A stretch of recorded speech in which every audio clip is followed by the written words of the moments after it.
Palms and repeat after me. I take refuge in the Buddha. I take refuge in the Buddha. I take refuge in the Dharma. I take refuge in the Dharma. I take refuge in the Sangha. I take refuge in the Sangha. Keeping the palms joined.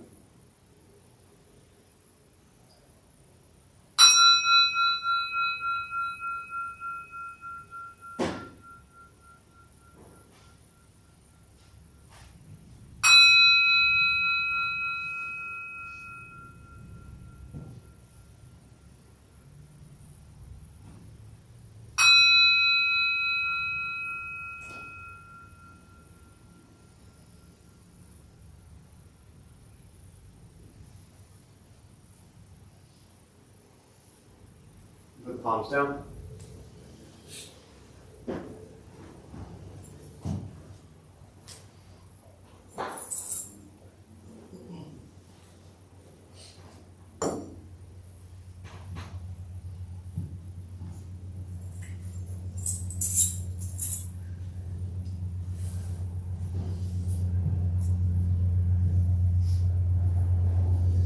All right, good evening, everybody. Thank you all for showing up. Anyone here for the first time? What brings you here? I was invited here by my friend Susan. Say again? I was invited here by my friend Susan. I have a desire to cultivate more meditation in my life always. Nice. Good. We like your friend Susan, so it's a good friend to have, right? She's wonderful, yeah. Yes. What else? First time. I saw a couple other hands. Anybody want to share? First time? We'll do this again. Then I get to see it. Now you don't want to put your hand up. Just support and growing and learning, moving through things. Life is rough, huh? It's fun. We're learning a lot. That wasn't my question. Starting in denial, it's a good place to be. You know what I mean? We all do. What else? First time here. I'll be nicer, I promise. What brings you here? Whoever wants to share. There were a couple hands over here. Really? You're going to do this? It's your first time here? Yes. I was also brought by a friend. Okay. Friend, though. Yeah. And what did your friend tell you to get you here? That it was peaceful and it brightened her week. I Nice. said funny. Funny. Yeah. You get promised like pizza and beer or anything? So now I have to make jokes all night. That's after. After. Good. Yeah. From humor to life being rough, like I think that, for me, that's what this practice is. It's just the awareness that life is rough. I mean, it's the first thing the Buddha said. You know, he wasn't lying when he said life is dukkha, filled with suffering, discomfort, angst, dissatisfaction. Like, that's what we get. It's everywhere. You know, you don't have to go too far. You actually don't have to go anywhere to realize that life is filled with tremendous suffering and sadness and pain and stupid things that drive you crazy all day long, and people that annoy you and trigger you and bother you and challenge you and, you know, all that stuff. It's just, that's what we get. And then we have the opportunity to kind of laugh with it. For me, that's a big part of the practice is, you know, I spend half the day laughing at just how stupid my mind is. And I don't mean that in like a being hard on myself type of way. Like, you know, I spent the first half of my life doing that. Then it just became the process of recognizing, like, wow, my head is still so screwed up. And I can just laugh at it and enjoy that and be with that and allow it to just play out however it plays out. And try to find as much humor as possible in everything. Because if you don't find humor in things, in your madness, in your craziness, you need a chair. You all right there, man? Okay. You need to put your leg up or anything? Sure, you want to sit up here? You know, if you can't find humor in things, then it makes life even that much more challenging. You know, with all the difficult challenges that we go through and all the tough times that we face, if we don't find humor in our lives, we don't find the ability to laugh at ourselves, to laugh, you know, at whatever is going on around us, with some, you know, seriousness applied to it as well. I don't mean laughter in a situation where things are unhealthy, unsafe, or violent, or cruel, but to be able to just laugh at little things is really helpful. Most of the great teachers that I've learned from, especially the Zen masters, they're just funny. They're really funny, and they make jokes a lot. And so for me, I found that just laughter and humor is really important. Y'all learned how to laugh at yourself yet? Yeah, it helps. It really does. Anyone here take life very seriously? Buddhism can tend to make you feel that way as well, especially if you're newer to it. Like you walk in, it's like the moment I walk in here, it always cracks me up. Like all of a sudden it just went silent. Like I'm just some dude walking in, taking a seat. But then all of a sudden it gets so serious, as if like we're about to do something so serious. We're going to spend the next 20 minutes sitting, breathing, and doing nothing. But people take that so seriously. And during that period of time, your head is going to drive you as crazy as it does at home. The difference is here, you're going to sit with it. You're not going to get up and turn the TV on or open the fridge or go to the bathroom. If you need to go to the bathroom, please go to the bathroom. But you learn to just sit with the craziness that's in your head. And so the practice is to begin to see that and not take that so seriously. And temples often have that serious kind of feel to them, but don't let that impact you too much. It's just a place with walls and people who are just as probably screwed up and messed up and challenged as the person sitting next to you. And if you are here for the first time, don't think that the rest of these people are all peaceful and happy and have it all figured out. Right? They don't. That's why they're here. Why do you think I've been doing this for so long? Because I don't. That's why I'm here. This is my practice. So to those who are here for the first time, welcome. To those joining virtually, welcome. Glad you're here. Thanks for showing up. Feel free as you are to say hello. There's a chat box somewhere on your screen. We'll start with the meditation practice. A couple things to tell you before we begin. Nothing's going to happen to you. All right, not going to float away. Not going to have any mystical, magical experiences. The mind that races all day long is not going to shut off. Don't judge your practice, meaning don't ask yourself, is this working or not working? Are you doing it right or wrong? We're just going to sit, we're going to breathe. You'll hear sounds inside the room, sounds outside. This is life. Life is filled with chaos. And this practice is learning to get quiet and still within all of the chaos. Posture, you just want to be comfortable. If you are in a cushion, often helps sliding to the front third, pushing the stomach forward, allows the back to straighten. If you're on a bench or chair, however you're seated, also just trying to sit up straight, relaxing the shoulders, hands are on the knees or lap. If you need to move during meditation, simply move. Hopefully it doesn't make you a bad meditator. And if you are brand new, again, your mind is not going to stop racing. It won't shut off. You won't think nothing. It will wander just as much as it always does. I will say things periodically to either wake you up because you've fallen asleep or remind you that you're lost in thought and bring you back to the present moment. Most important with this practice, do not expect anything. We're just going to sit and breathe.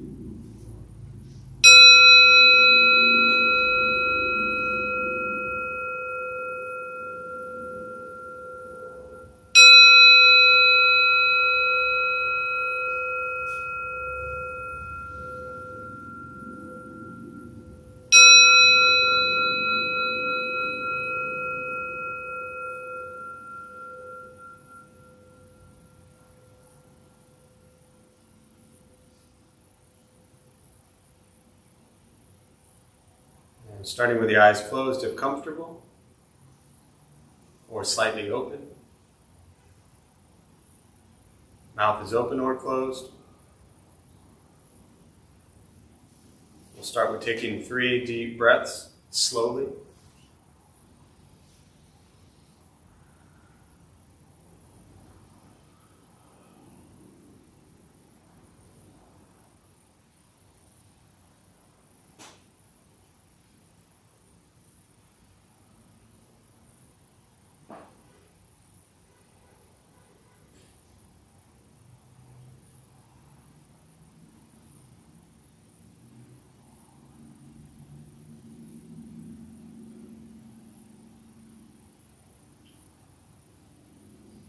Eventually, settle into a natural rhythm of the breath.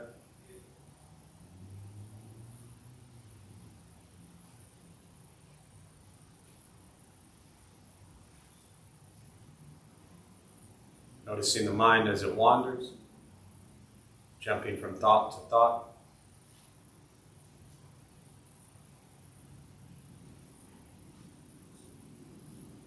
Start with gently guiding the attention, focus to the stomach or chest.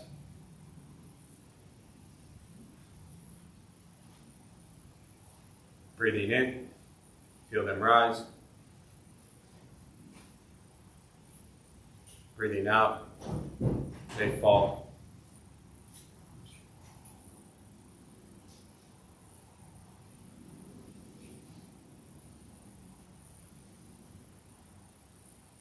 Simply continue this practice, observing sensation of breath.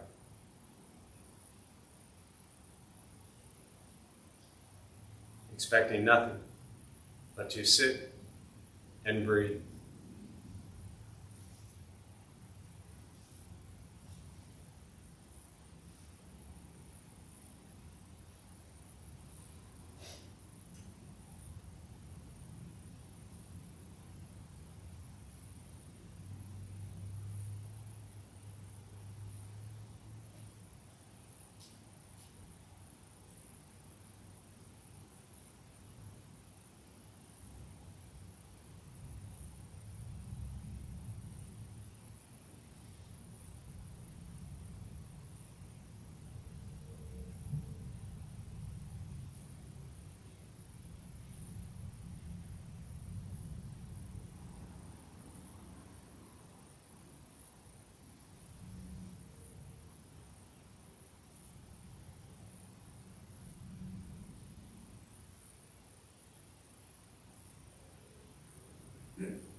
As the mind wanders, lost in thought, recognize it.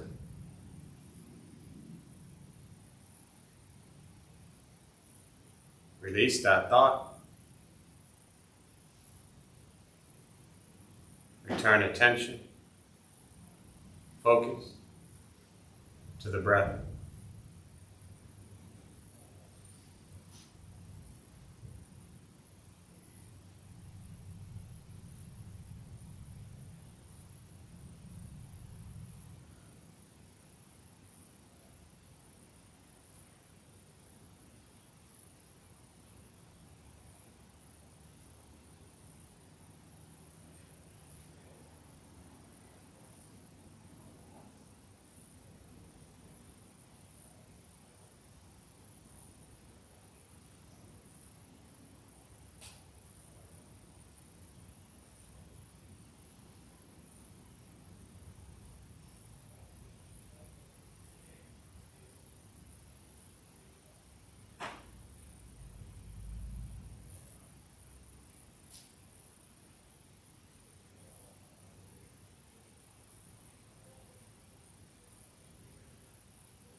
Breathing in. Follow breath in.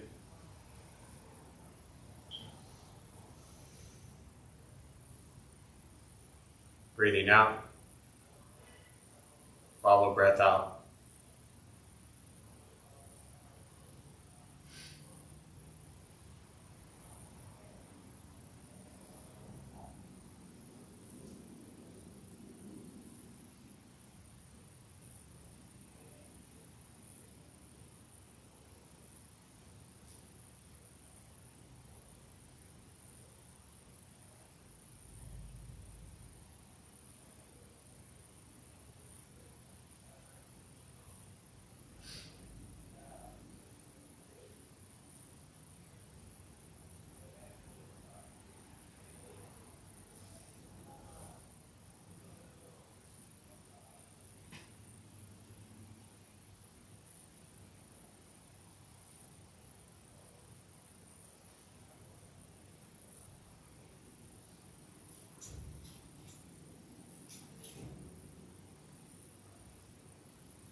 Letting go of expectations. Letting go of judgments from the practice. Just sitting. Breathing.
Learning to be comfortable in stillness, in quiet, wanting nothing but to sit and breathe.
And with the body still, rested, and the speech quiet, aware of all sounds, and the mind learning to settle, know what it's like to just sit and breathe.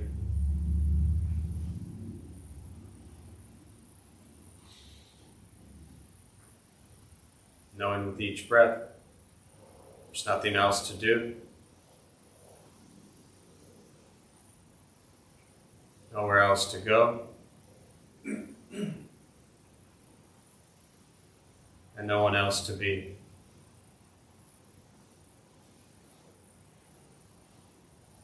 Everything beautiful, exactly as it is. Sitting. Breathing.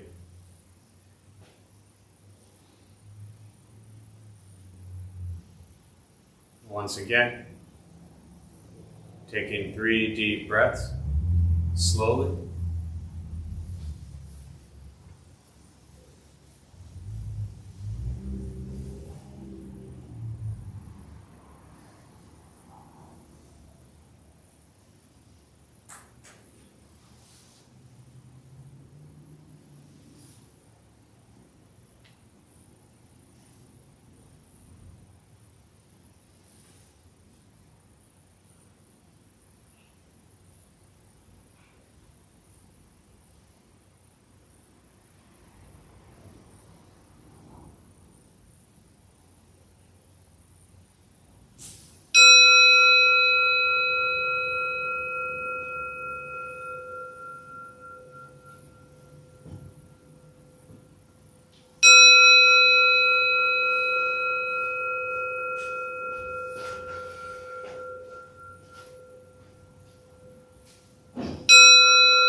As you slowly open the eyes,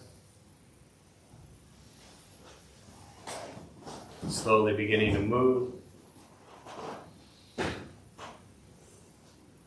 And most important, with the practice of meditation, is to recognize how you feel now, immediately after. Compare this to how you typically feel throughout your day. Recognize the difference if there is one. Ask yourselves how you prefer to feel every day for the rest of your life. And realize however you feel now, if it's quiet, calm and still, or a busy mind, racing mind, whatever you're sitting with at this moment, has nothing to do with anything I said. It's nothing to do with how we sit and hold the hands or cross the legs.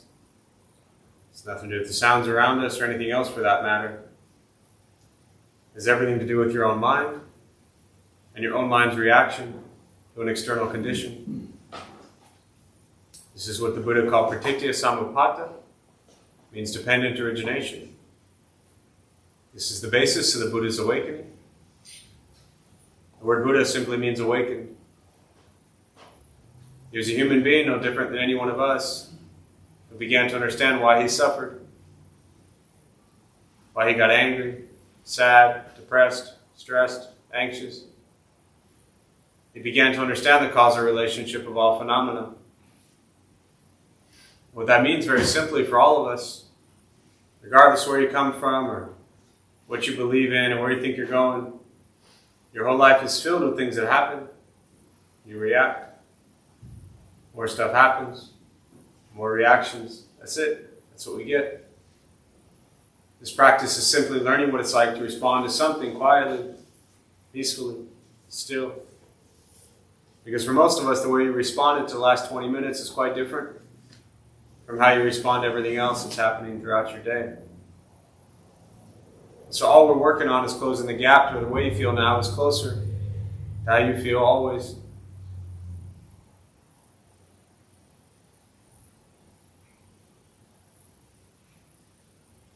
This practice is not easy.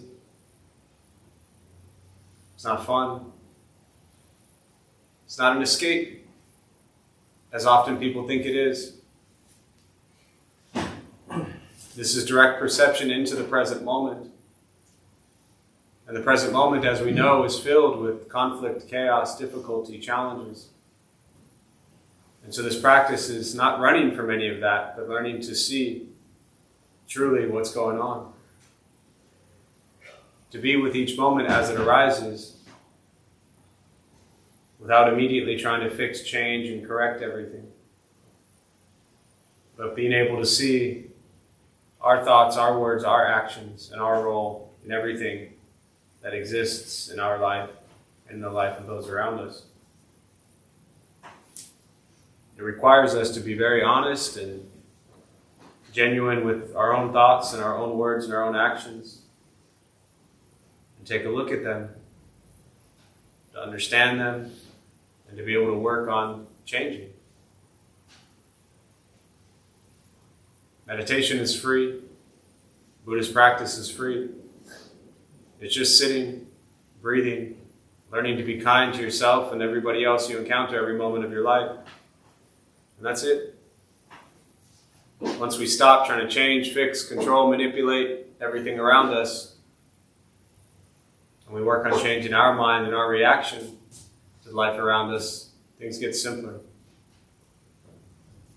But, like I said, it's a practice. And it takes time. Fortunately, as I look around the room, I see tons of very patient people. So I'm sure you'll have no problem with this practice. It just requires a tremendous amount of patience, which should be super simple for all of you. So for me, I'll pause there. As always, I really just prefer to respond to questions. Meditation, Buddhist practice, anything you're sitting with. And we'll use the rest of our time this evening and I'll open up to questions. For those joining virtually, again, welcome. Glad you're here.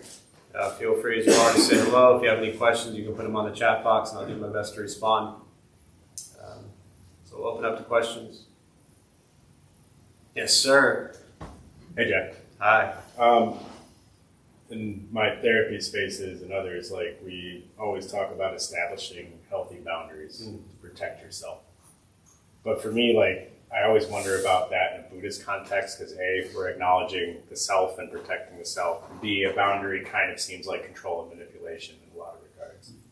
So I'm just wondering, like, what are your snarky thoughts on this?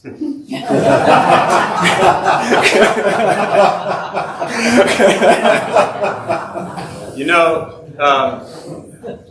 we've been running, this is our third cohort. You'll notice how I will completely ignore Theo's question. That's the best way. But this is our third cohort of our Women's Buddhist Leadership Program. And when we kicked off the first one, as I sat there with, I think we started with 12 women. And, I just welcomed everyone. I introduced the program and I said, there's only one problem here with this. I said, what do you think it is? And I knew probably about half of them I didn't know. I just wanted to see who would actually be honest, And it took about 7 seconds roughly, but then two people at the same time said, it's led by you. Meaning, I appreciate the honesty, right? The good news is the second one, we co-led it with one of the former women who was in the group, and the third one, I was kicked out completely, and now it's led by two women, so that's the best news. Back to your question.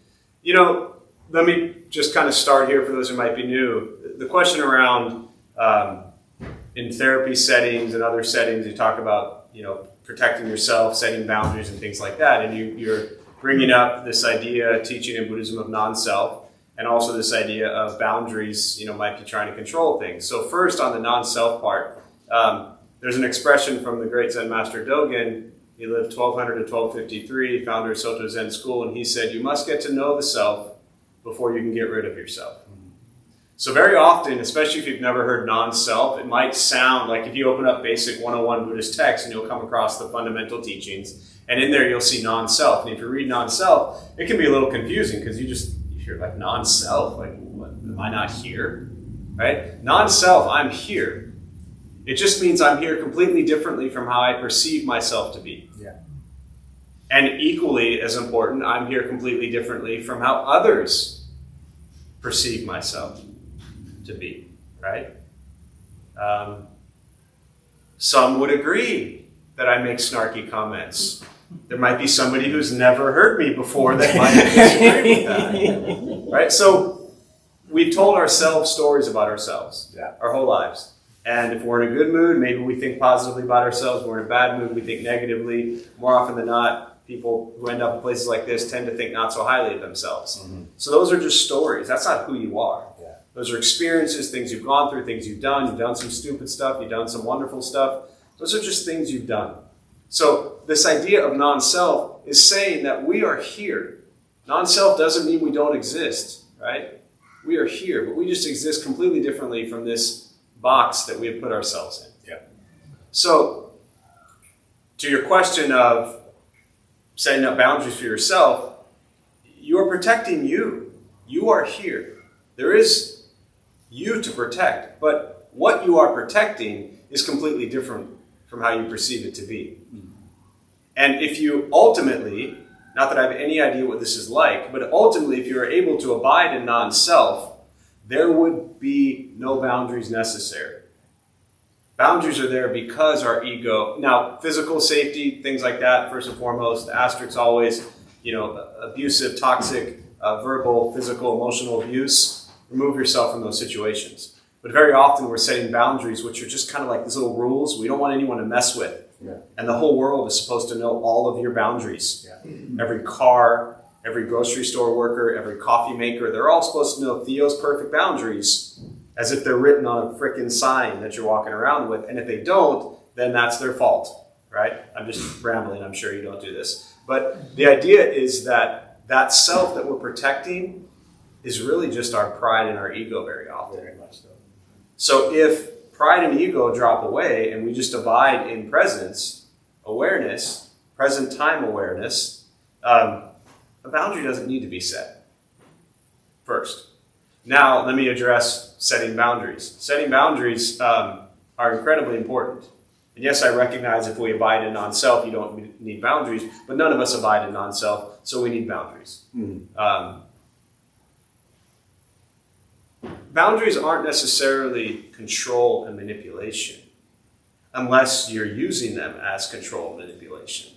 Very often, boundaries that are healthy are set to keep us from being harmed and keep others from being harmed. Meaning, if we are harmed, we are then more likely to do what? Harm others. Harm others. So your boundaries aren't just really for you, right? They're for the benefit of all. But I think one just has to ask themselves, again, coming back to the morality precepts and looking at, honesty and things like that, someone has to be honest with themselves and say, okay, why are these boundaries here? Are these boundaries here because I really need to protect myself, or are they here because I'm just afraid? Mm-hmm. Or are they here because I don't want somebody to do something that might challenge my pride or my ego? I'm not talking about violence or safety issues. I'm talking about stuff that we got a whole bunch of walls up because we're just scared. Yeah. Does that make sense? Oh, very much so. Yeah. We're here, boundaries are good. Yeah.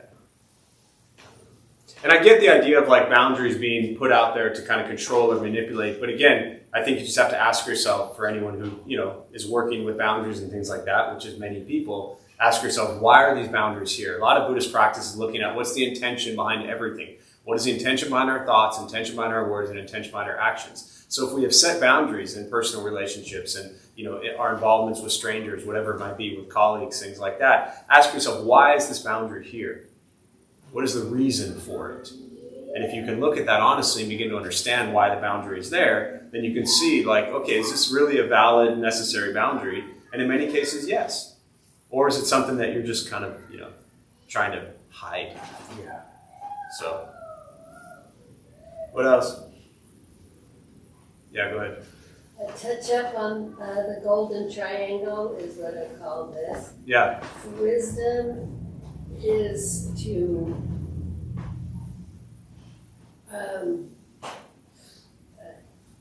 demolish ignorance. There you go.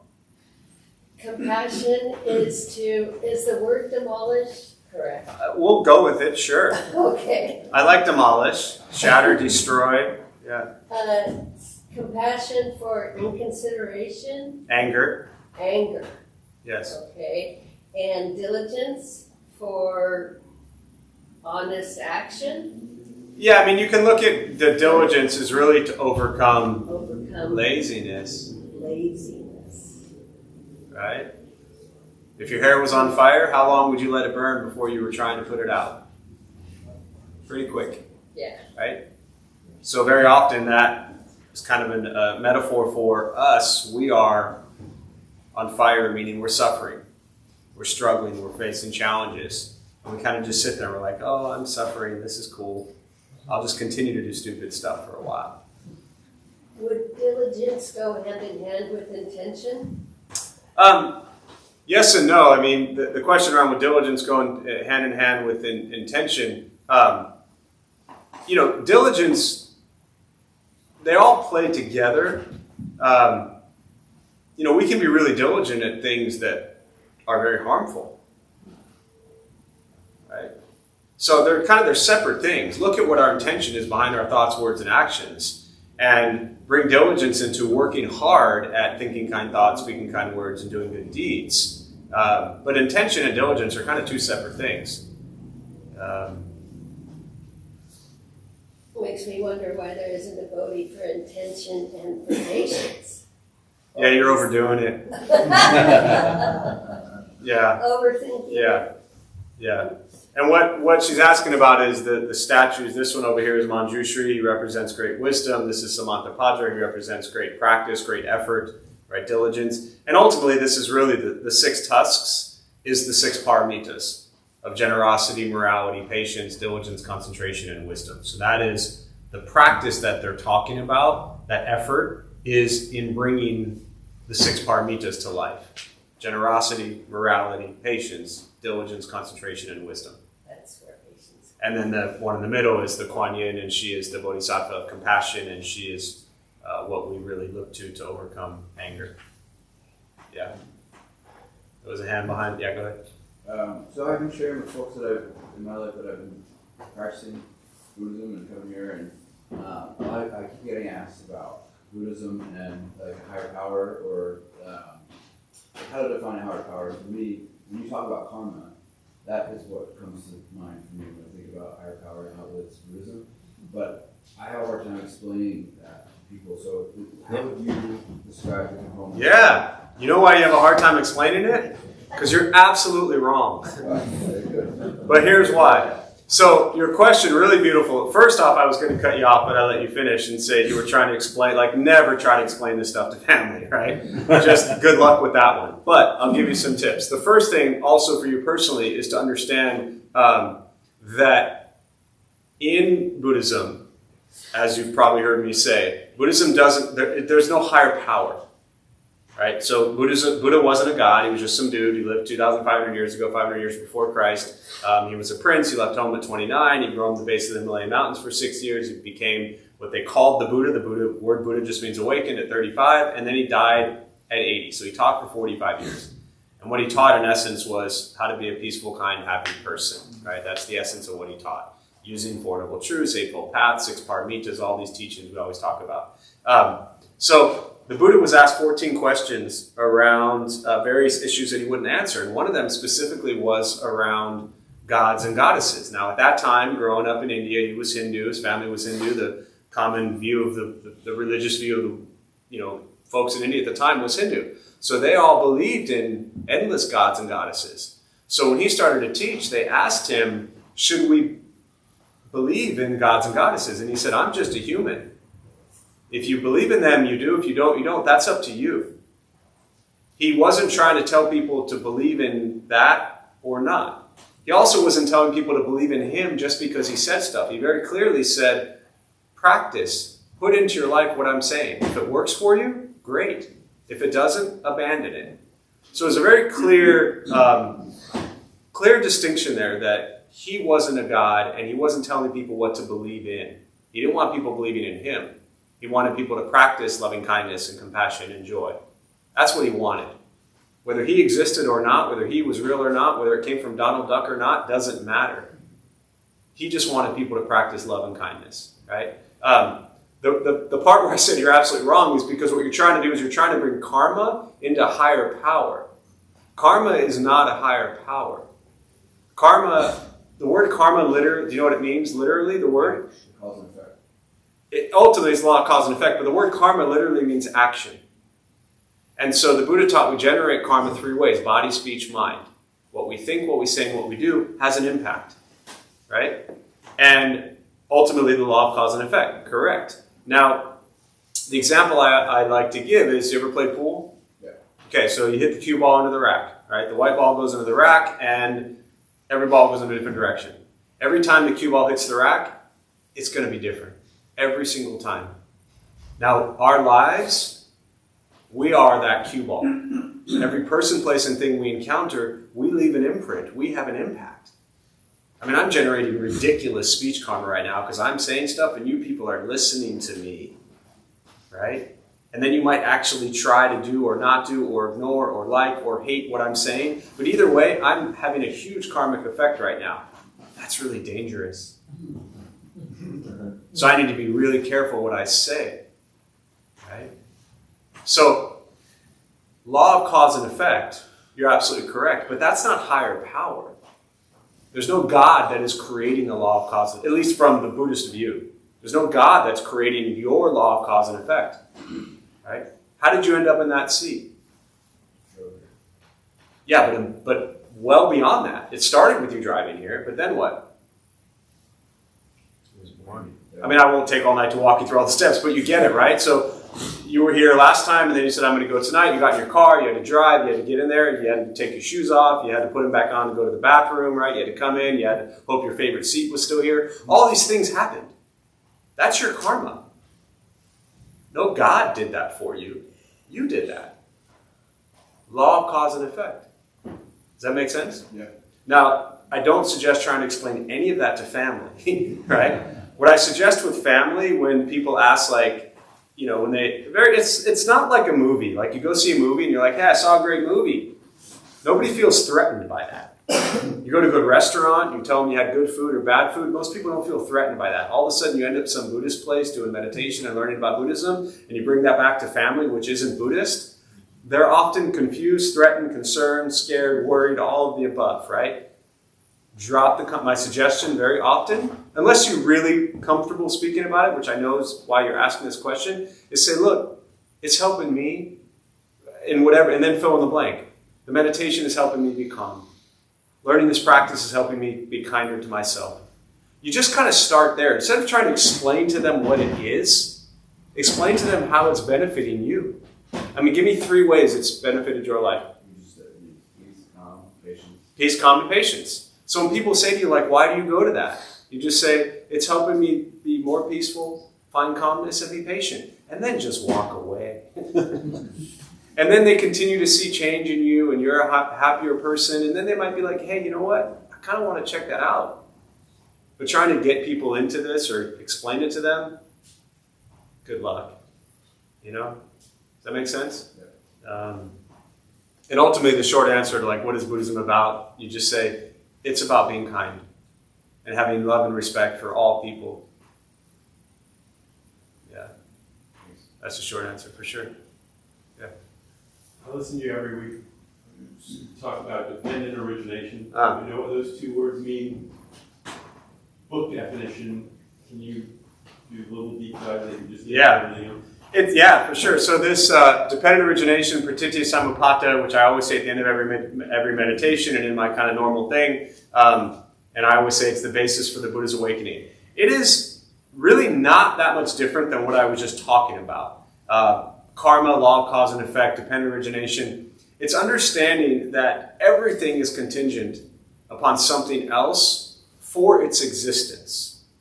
And that's kind of, to me, my textbook example of what dependent origination is. Everything is contingent upon something else for its existence. But then the question always is, okay, well, how do I put that into my life? Because if we learn these kind of phrases and these words and karma and dependent origination, we can memorize them, we can learn them, but if they can't benefit our lives and the lives of those around us, then what's the point, right? So, example, you're sitting on what? My ass. Yeah, thank you very much. I'm not the only snarky one here, you know, right? So you're sitting on your ass, and your ass is on what? Church bench. It's a church bench, right? Did you ever think about the fact that Emanuel Swedenborg, who lived in the 1700s, is the reason that you're sitting on that bench right now? Sometimes I do. Some you probably do.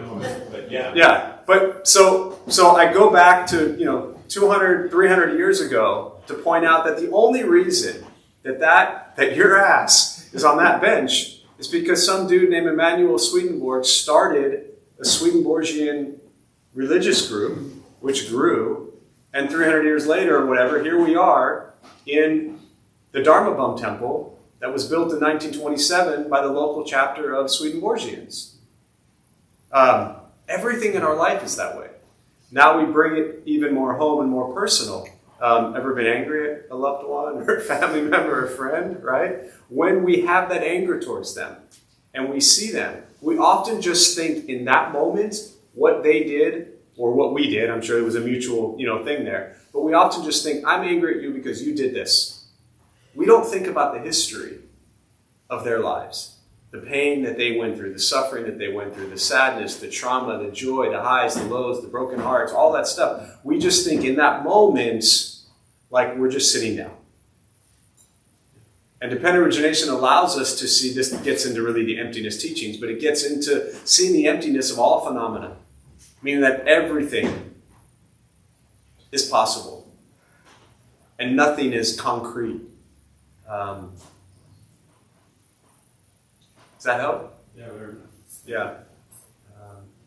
And like I said, for me, I found that teaching to be most beneficial in kind of personal relationships, challenges, arguments, fights, struggles, in whatever relationships we have. But then I also find it in important in places, using the example of the pew, where things where we often lack gratitude or appreciation for people or places and things in our lives, right? We don't always recognize, same thing, I've used this example before, but, these, it's actually kind of funny, but the black chairs that you're all sitting on, which were purchased, have you heard me tell this story, Dana? Do you remember his name? No. Oh, okay. But Robert Frank, if you want to tell this, what do you remember about the story? Now I'm putting you on the spot. No, I don't remember. I just remember you said that a man gave all these chairs because he was appreciative of Close.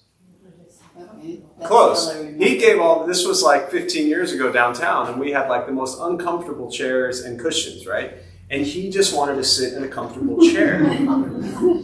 So he, I forget the original, but he brought it up to us, and he said, hey, could I buy like 30 chairs for the temple? And I said, sure, why? And he said, to be honest, I just want one for me. And I don't want to be selfish and just buy one for me, So we all have these chairs because of Robert Frank, right?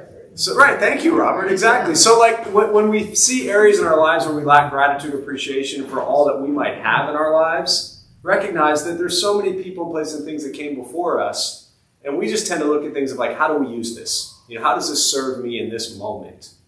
And I think dependent origination is a great teaching on areas where we lack gratitude. Yeah.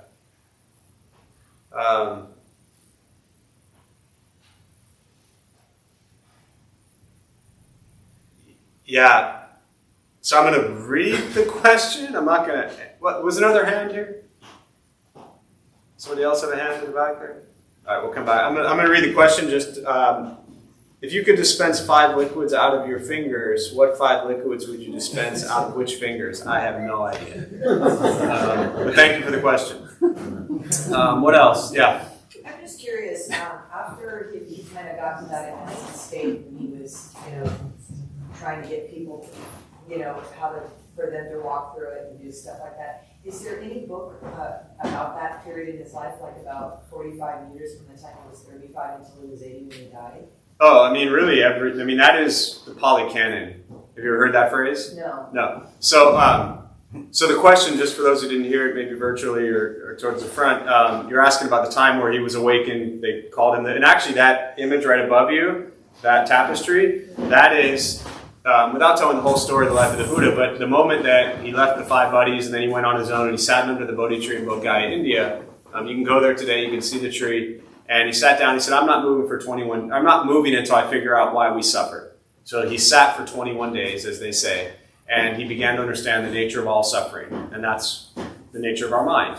So these 5 guys saw him. They left him earlier because that was when he started to eat. He regained his strength. They came back and they said, there's Siddhartha. Looks like he's figured something out. Let's go sit with him. So they sat down and he taught to them the Four Noble Truths, which is the very first teaching of the Buddha.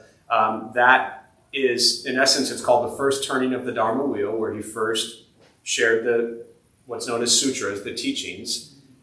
Life is suffering is the first one. The second is the cause of suffering. Third noble truth is the ending of suffering. And the fourth is the path. And that's the Eightfold Path. Views, thought, speech, action, livelihood, effort, mindfulness, concentration. That's what he taught. What you're asking about is then, from that moment on, for the next 45 years, what the heck happened? The Pali Canon, P-A-L-I, if you go to a website called Access to Insight, accesstoinsight.org, it has majority of the Pali Canon in English translated. That is, in essence, the history of what he taught and what he said. And the word sutra means thread. Comes like the word suture means thread. And so it's a thread of all of these teachings. The Pali Canon, they consider the old school original teachings of the Buddha, but it's important to understand that it wasn't until like 50 to 100 years after he died that they actually wrote this stuff down. Initially, it was all memorized.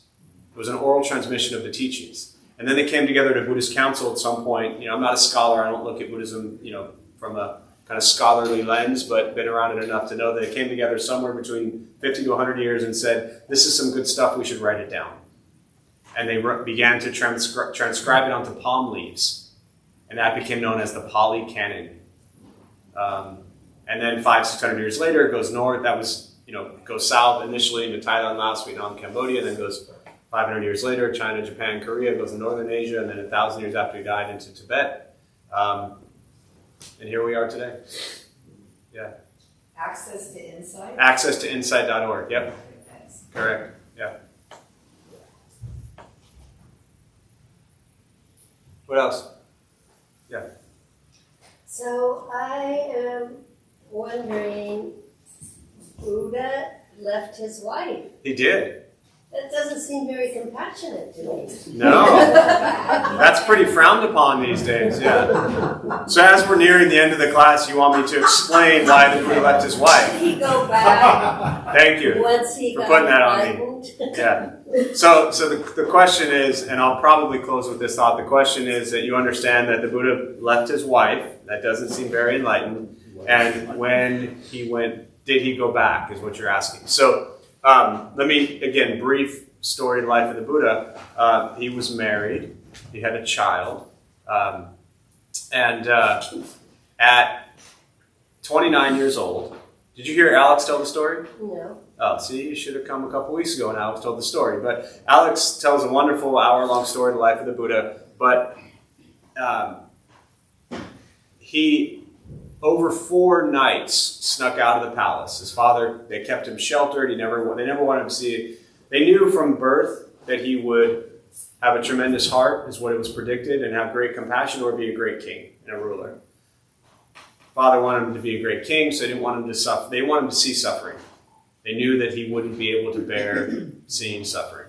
So they sheltered him for 29 years. He never saw old age, he never saw sickness, he never saw death. And then one night he sneaks out of the palace, he goes into the town, and he sees old age, sickness, and death. And an ascetic, a simple, like a nun or a monk, simple kind of person. And he said to his buddy, what is this old age, sickness, and death? And he says, does it happen to all of us? And Chana, his buddy, said, yes, my lord. He was a prince, called him my lord. He said, yes, my lord, it happens to all of us. He said, well, I can't live in a life with wealth and riches when there's a world out there suffering. I must leave and figure out how to end suffering and then go from there. You have to understand at this time, we don't have to do anything, but I suggest you understand, and I'll get back to the leaving wife part in a minute, because that's a key part here. At the time of the Buddha, they all believed in rebirth. They all believed in reincarnation. They all believed in the endless cycle of birth and death. How many of you came here tonight because you wanted to make sure you're not going to be reborn? Nobody. People come to a place like this because they're stressed out, they're anxious, they're miserable, they got all their boundaries up, everyone's pushing on them, and they just want to relax, right? People don't come here to be reborn. Only way the Buddha taught that you would be free from suffering is what? There's one thing and one thing only that guarantees you will no longer suffer. Who takes a guess at this? Oh, you reach enlightenment. True enlightenment. Sometimes. True enlightenment, you still suffer. You still experience pain. Say again? You accept it. When you die, and what? You do not You are not reborn. At the time of the Buddha, what they believed was the only way to liberate from suffering, because the first thing the Buddha taught is what? Life is filled with suffering. And the only way to free yourself from samsara, the cycle of birth and death, was to no longer be reborn. He didn't leave, I'll come back to the leaving home part, but I want you to understand this. He didn't leave home because he just wanted to be peaceful and happy. He wanted to figure out how to liberate from suffering, how to stop themselves from being reborn. Right? That was what they all believed. So at 29 years old, he sees these things. He's got his wife, he's got his child. He realized they were all going to suffer. He said, I can't live like this anymore. I want to figure out why we suffer and how to free ourselves from it. So he left. 35, he came home. His wife, his child, they all became monks and nuns. They all renounced. There's no justification, right? Modern day, or at any time, you don't leave your wife, right? Hopefully, if you're hearing this for the first time, this isn't like, your green light to leave your relationship and be like, yo, I went to some Buddha talk, so we're over, honey, sorry. No, don't do it, right? But the question as to why. That's why. He knew his wife would suffer. He knew his child would suffer. He knew all his loved ones would suffer. And he wanted to figure out how do I end suffering. So he went to figure it out, and then he came back. So he did come back. Yeah. And teach them how to not suffer. Correct. And they became monks and nuns. And that makes me. They became disciples of, what's that? And that makes me feel better. Thank So you. he bailed on them for 6 years and then came back, to put it into modern terms, and then said, honey, I'm home. Right? But let me just kind of close with this thought. Hang on 1 second before everyone jumps on that one. One more thing I want to say, Anna, before we get to that, and then we'll close. For those who are here maybe for the first time, who've never heard this concept of rebirth or reincarnation, and you hear about Buddhism, you do not need to believe in rebirth or reincarnation to have anything to do with Buddhist practice. For me, as a practitioner, I don't think about rebirth or reincarnation in the way that it was presented at the time of the Buddha. I think about it as every moment is a rebirth. Every day is a rebirth, right? Let's hope we wake up tomorrow. For me as a practitioner, I always say I want to be kinder and gentler today than I was yesterday. Suffer less today than I did yesterday. So to me, every day, every moment, every breath is a rebirth. That's it. And when we die, whether we believe in heaven or hell, we think that's where we're going, whether we believe in rebirth or reincarnation, what is all of that based on? What determines what happens next? Our actions. And what was the Buddha teaching us to focus on? Our actions. So that's it. So I just don't want to, even every time I bring up rebirth or reincarnation, I always want to help people understand that you don't need to be pondering all that. You're welcome to, but it's not going to get you anywhere. Yeah, Anna, and then we'll close. Just that we live in a military town. We live with people who leave their spouses all the time. So I think we have to have compassion and love for the people in our communities who leave their spouses and do it because they feel that they're doing something for the world. Absolutely. Great example. Thank you for sharing that. For those who didn't hear it, especially virtually, what Anna said was that we live in a military community here in San Diego, that it's important to understand that people leave their spouses all the time to go do things that they think will make the world a better place. That wasn't your exact words, but that's the general idea. We should hold compassion and grace for them. And say the last part? We should hold compassion and grace for them. And we should hold compassion and grace for them. So, beautiful. Thank you. So I'm going to close on that. We'll join palms. May the benefit of this practice be shared with all beings in all directions. May all beings be at peace. May all be free from suffering. May any merit gained from this practice be transferred to Shirley Tam during her time of rebirth, and to Danny and their family and friends who suffer at this time.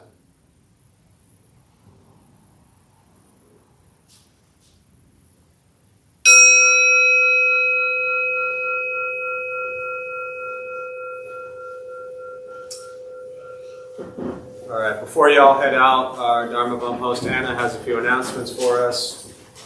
Thanks, Anna. Hello, everyone. Hello, everyone. I'm tonight's host, Anna. We opened the Dharma Bum Temple 18 years ago to introduce Buddhist practice to those who show up. Those who lead are not nuns, monks, gurus, masters, or teachers, and are not looking for students. They are simply practitioners sharing their interpretation of the practice. Every night we have different classes led by different people from various Buddhist traditions. We have a recovery sangha that meets several times a week for anyone with addiction, and our food redistribution program is every Thursday at 4:30 p.m. We have classes and programs every day, and everything we offer here is always free. The full schedule is on our website and also posted on the entryway above the shoe rack. We have a lending library. If you see a book you like, feel free to borrow it, then bring it back whenever you are done with it. Please straighten your seat or cushion before you head out. If a few people could stay to close and latch the windows, that would be helpful. Thank you for being here. We wish you well and hope to see you all again.